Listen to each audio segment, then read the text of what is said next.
में पैदा होता है और उसको बेहतर शिक्षा से वंचित होना पड़ता है। शिक्षा के सामने एक पैसे की दीवार खड़ी है, जो जितनी ऊंची दीवार लांघ सकता है, जो जितना अधिक पैसा शिक्षा पे खर्च कर सकता है, वो उतनी बेहतर शिक्षा पा सकता है। लेकिन अगर एक देश एक है, लोकतांत्रिक देश है, तो शिक्षा भी सबको एक समान रूप से तो मिलनी ही चाहिए।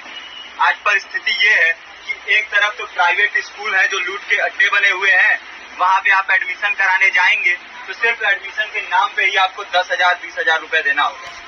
और कमीशन खोरी का ऐसा धंधा है कि कॉपी, किताब, टाई, बेल्ट, ड्रेस, जूता कहाँ से खरीदना है ये आप नहीं तय करेंगे वो प्राइवेट स्कूल वाले। यानी आम लोगों की मेहनत की आखिरी कौड़ी उनके जेब से वसूल लेना चाहते हैं।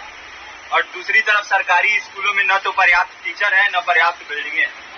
2019 का ही ये पुराना आंकड़ा है कि हर 100 में से 52 स्कूलों में या तो एक टीचर है या 2 टीचर हैं। और उन्हीं टीचरों के ऊपर जिम्मेदारी थोप दी जाती है कि जनगणना करो, मतगणना करो, पशुगणना करो, तमाम काम करवाए जाते हैं।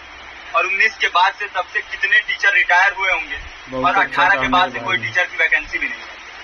आप खुद भी सोच सकते हैं ये परिस्थिति और कितनी बिगड़ी हो। इसीलिए हम लोग ये मांग उठा रहे हैं, चाहे कोई राष्ट्रपति का बच्चा हो या किसी मजदूर का, सबको शिक्षा एक समान मिलनी चाहिए और निःशुल्क रूप से। प्रेमचंद ने अपने दौर में भी कहा था कि एक सभ्य समाज में ऊंची से ऊंची तालीम मुफ्त होनी चाहिए और इसका पूरा खर्च गवर्नमेंट को उठाना चाहिए, क्योंकि हमारे देश को फौज से ज्यादा आवश्यकता तालीम की।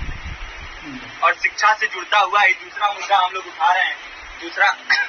दूसरा मुद्दा है रोजगार का।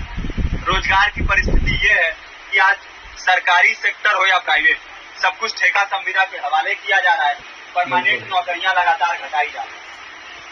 इसी रेलवे में 1995 के आसपास लगभग 18.5 लाख कर्मचारी काम करते थे, लेकिन आज उनकी संख्या 12 लाख थी। आप खुद भी सोच सकते हैं कितने बड़े पैमाने पे परमानेंट पदों को घटाया जा रहा है। और आज आलम ये है, एक तरफ लाखों पद खाली पड़े हैं, फिर भी कोई वैकेंसी नहीं निकलती। जो वैकेंसियां निकलती हैं उनमें भ्रष्टाचार होता है, पेपर लीक हो जाते हैं। RO, UP police, BPSC, SSC, CGL, ऐसे तमाम पेपर लीक हो चुके हैं, आप लोग भी जानते ही।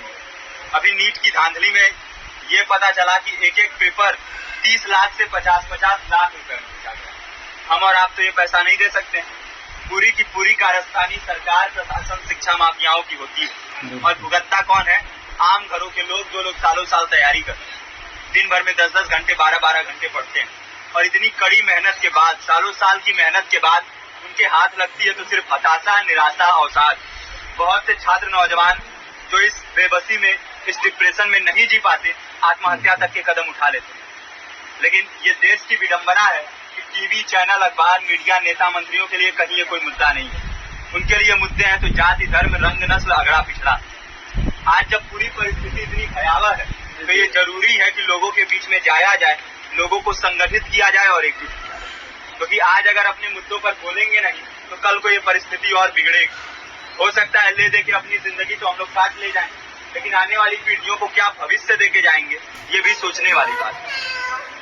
हमारे साथी ने आपको पर्चा दिया है, पर्चा आप तक पहुंच गया है। पर्चे में और भी बातें हैं, इसको पूरा विस्तार से पढ़िए। पर्चे में हमारा नंबर है, संपर्क कीजिए।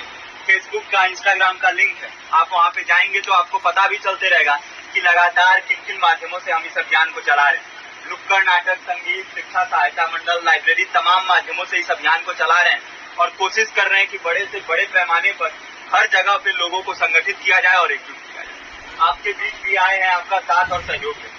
साथ इस रूप में कि आप भी हमारे इस कारवां और इस मुहिम से जुड़िए, निःशुल्क रूप से मिल सकता है। क्योंकि एक बार को आप सोचिए, आखिर उस बच्चे की गलती क्या होती है जो एक गरीब घर में पैदा होता है और उसको बेहतर शिक्षा से वंचित होना पड़ता है। शिक्षा के सामने एक पैसे की